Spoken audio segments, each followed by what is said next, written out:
ধাম কানাইকে বলছে, কানাই তোর এতই স্বাদ ছিল, তুই তো আমাদের কানাই, তুই এই গৌরব হবি বলে তুই একটা জেদ ধরেছিস, মানে বাপ, যে বাপ ছাদিবে। আমরা তাই ভাবি ভাই কেন কানাই, বলি ব্রাহ্মণের ছেলে, তুই তো গোপের ছেলে, তুই কেন ব্রাহ্মণ তুলে দিয়েছিস? এই যে সিদ্ধানের যে বিয়ে,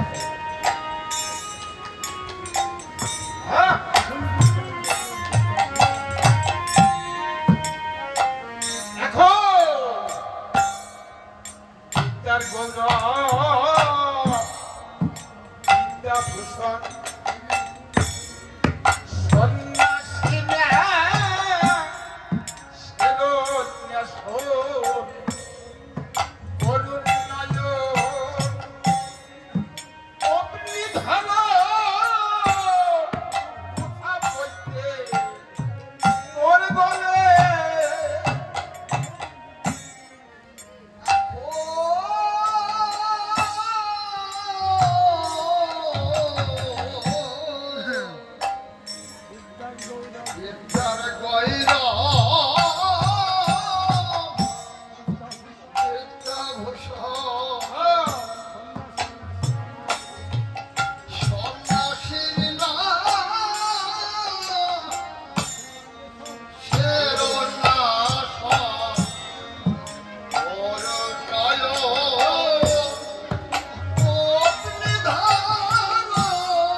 হবি বলে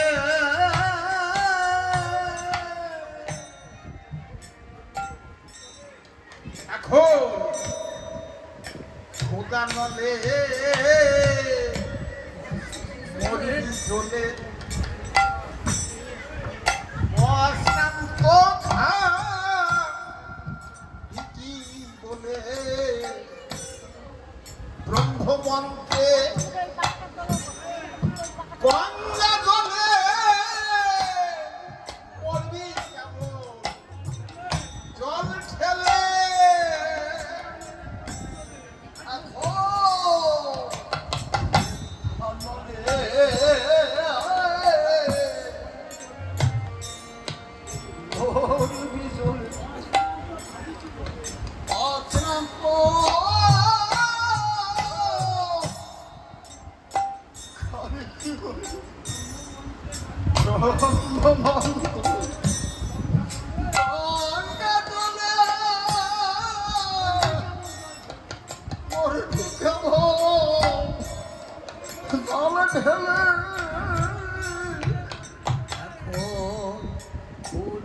জলে মোরে বিজুতে অশান্ত খাবি কি বলে ব্রহ্মমন্ত্র গঙ্গা জলে পড়বি কেমন জল ঢেলে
হবি বলে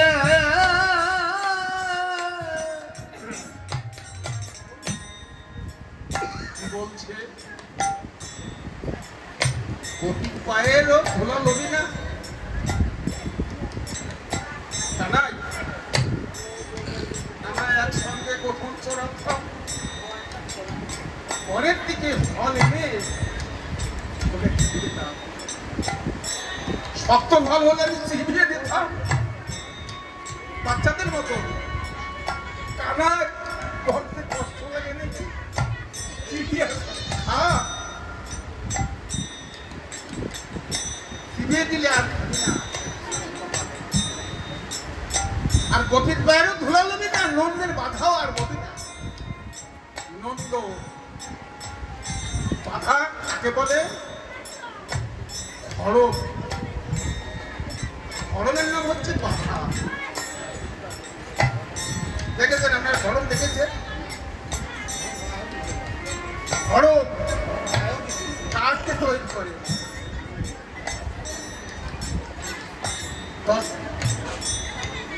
নন্দ রাজা সন্ধ্যার সময় বলছে গোপালকে, গোপাল, ছোট গোপাল দৌড়ে আসছে। কি বাবা? বলছে গোপাল দেখো তো বাবা আমার বাধা জোড়া কোথায়, আমার বাধা জোড়া কোথায়, ধরম জোড়া কোথায়? গোপাল দৌড়ে গিয়ে ওই বাধা আরো রাধাদের পাদুকা তো বাধা খুব মোটা করে করে গোপাল ওই বাধা ধরেছে। ধরে গোপাল মনে মনে ভাবছে আমার বাবা আমাকে পেয়েছে পুত্র রূপে, আমাকে বলছে গোপাল বাধা নিয়েছো, আমার বাবার বাধা আমি হস্তে করে নেব না, আমি মস্তকে ধারণ করব। গোপাল ওই বাধা মস্তকে ধারণ করে নন্দরাজাকে বলছে এই তো তোমার বাধা বাবা। নন্দরাজা পাই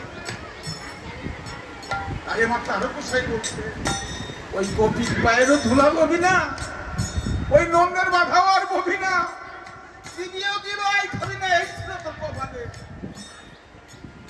যদি ছিল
আমাদের নাই আচার বিচার,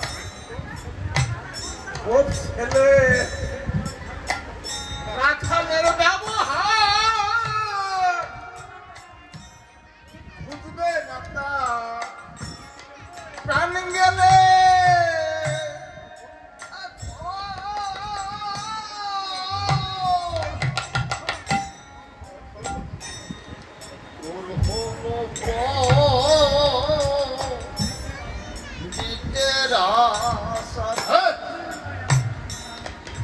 আমাদের না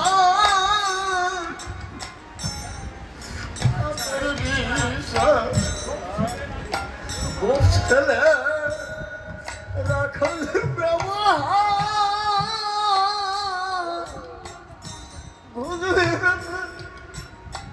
প্রাণ গেল এখন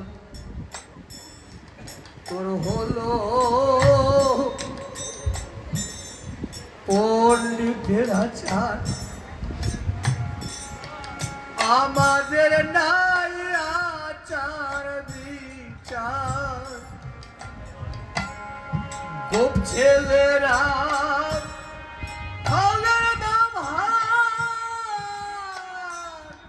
বুঝবে না তা প্রাণ গেলে এখন তোরে ঠাকুর বলে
পিতা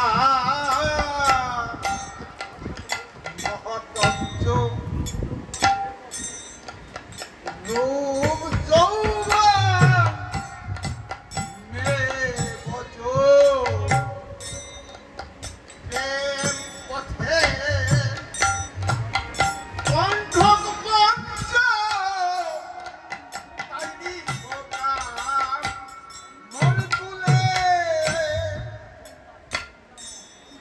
আখো জাতি বিদ্যা মহত্তন্ত্র রোগ গরিবা মেয়ে বচন প্রেম পথে কণ্ঠক পঞ্চ তাইনি সদাম মন তুলে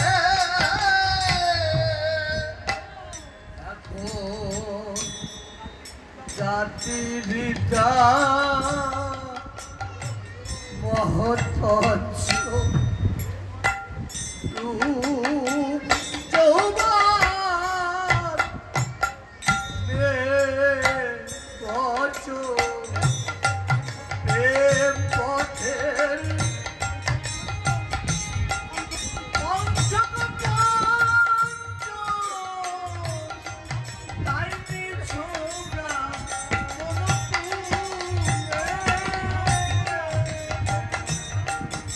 জাতি বিদ্যা মহতন্ত্র রূপ যৌবন মেয়ে বচন প্রেম পথে কণ্ঠক পঞ্চ তাই কিছু ব্রাহ্মণ কুলে এই সব আছে কানাই তুই সেই ব্রাহ্মণ কুলে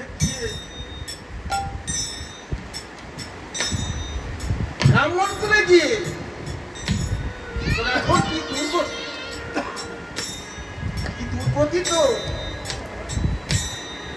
এখন তোর স্নান করতে গেলে ব্রহ্ম মন্ত্র পড়তে হবে গঙ্গা করে তুই অস্নান তো খেতে পারবি না আমরা যখন বোধ চলেছি ফল ছিঁড়ে তোকে চিবিয়ে খেয়েছি এখন তুই ক্ষুদার মনে মোট খেলতে যাচ্ছি না তাই বলছে কত বেশি কথা এই জাতি বিদ্যা মহামন্ত্র রূপ যৌবন মেয়ে বছর এর পথে কণ্ঠপত্র তাই ছয় ব্রাহ্মণ কুলে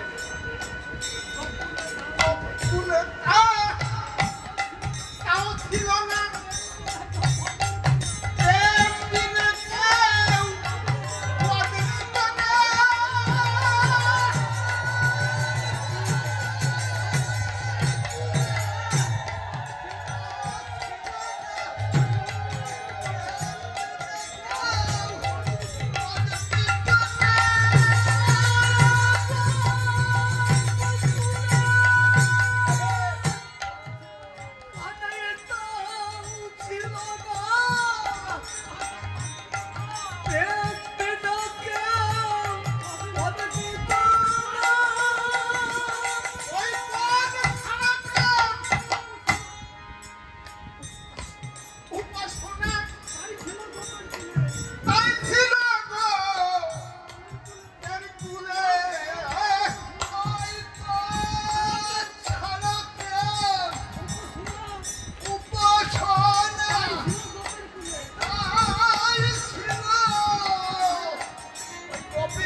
রামানন্দে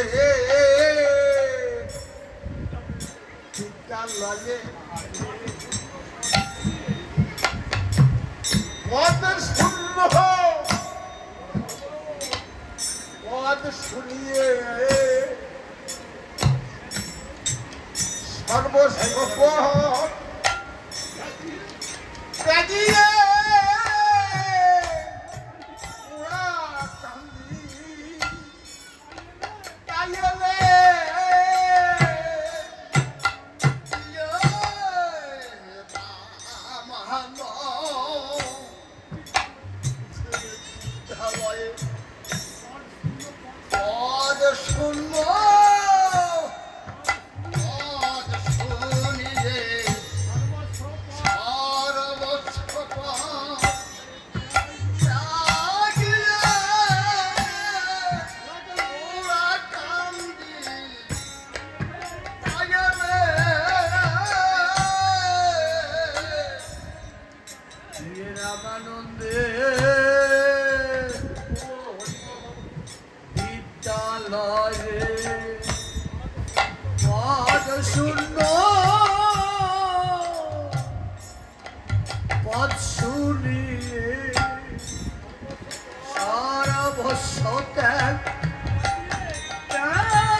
রামানন্দের বিদ্যালয়ে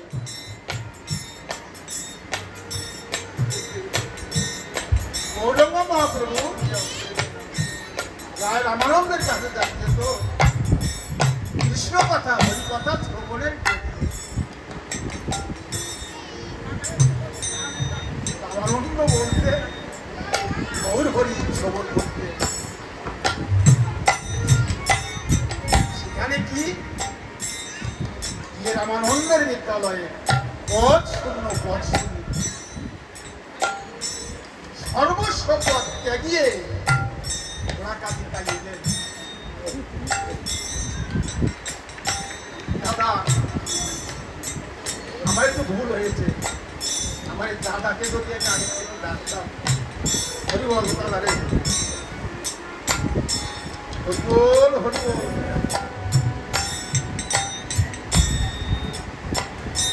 জয় হরিচাঁদ জয় হরিবোল জয় হরিবোল জয় হরিচাঁদ জয় হরিচাঁদ গানটার ভিতরে আমার ভারী বহু তত্ত্ব তুলে ধরেছে, সুন্দর তথ্য। যা যে জিনিস সাধু সঙ্গে এসে জ্ঞান অর্জন করাই সাধু সঙ্গের মহত্ব। যা অজানা জিনিস, অজানা ভাব, সেটাকে জানিয়ে নিজেকে গোপন করা নিয়ে ভারী এক জায়গা একটু এড়াই গেছে, সেই জায়গাটা আমি একটু থাকতে। জাতিবিদ্যা মহতঞ্চ, রূপ যৌবন মেয়ে বচন, এই পাঁচটা বস্তু নাকি ভক্তির পথে কাঁটা।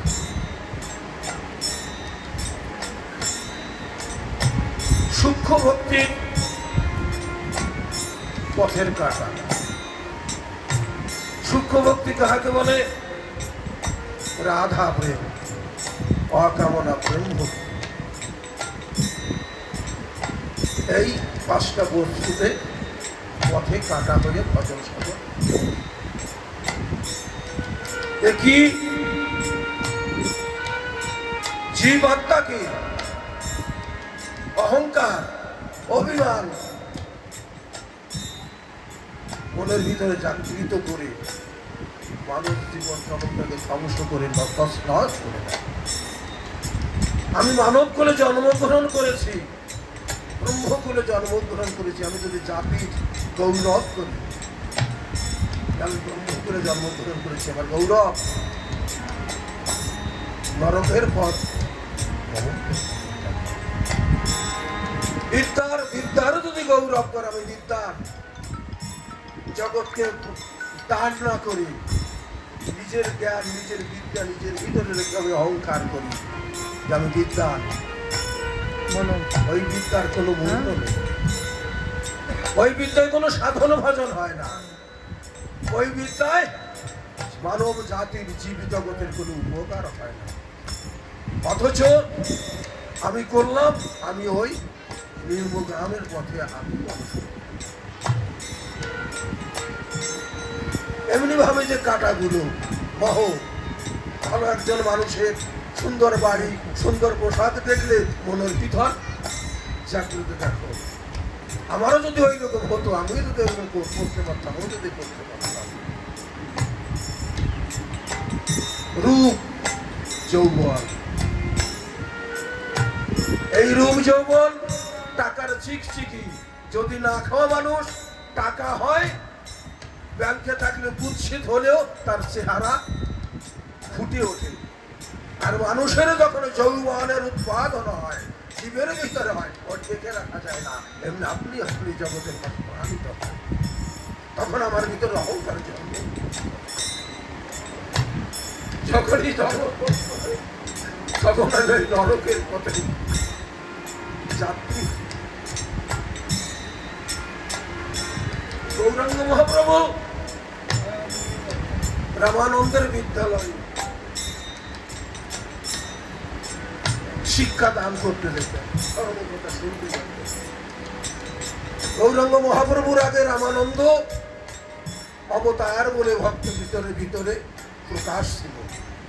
তার অহংকারকে ধ্বংস করার জন্য রামানন্দের বিদ্যালয়ে যেতেন। যে এমন একটা বস্তু তিনি পেলেন কি, পদ শূন্য আমার নাকি একটা প্রেম। পদ কি? তাই আমার এই গানের লাস্টের পদে পড়ে মনো তারও কে তারে ধরিয়ে তোলে। তারকোষের কতগুলো পদবী ছিল অগণনা।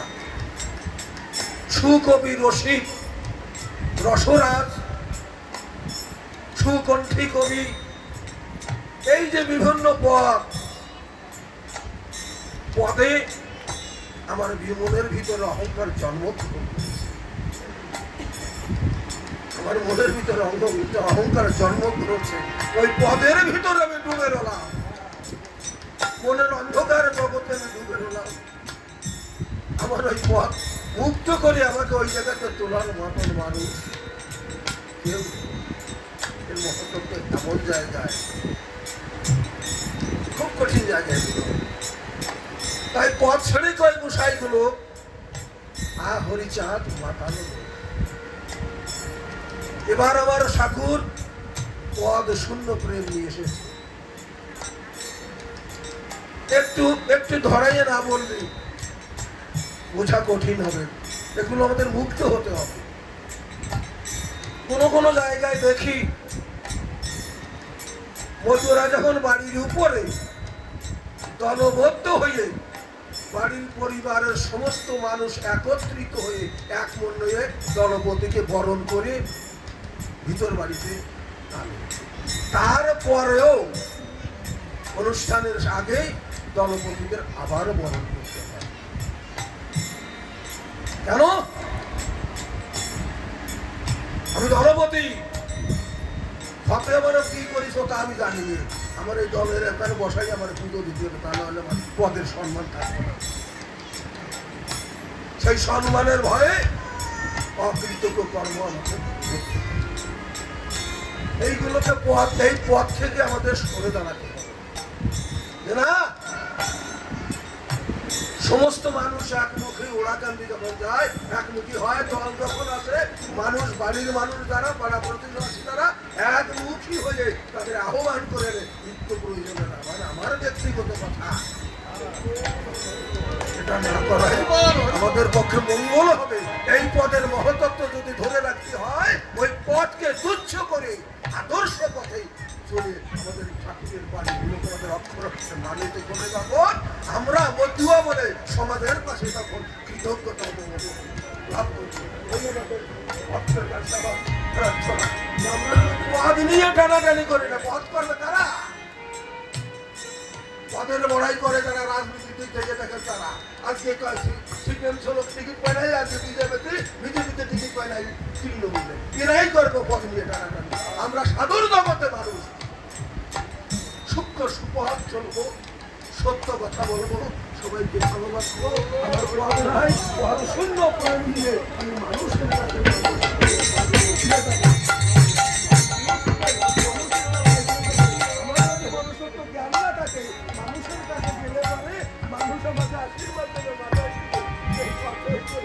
অল্প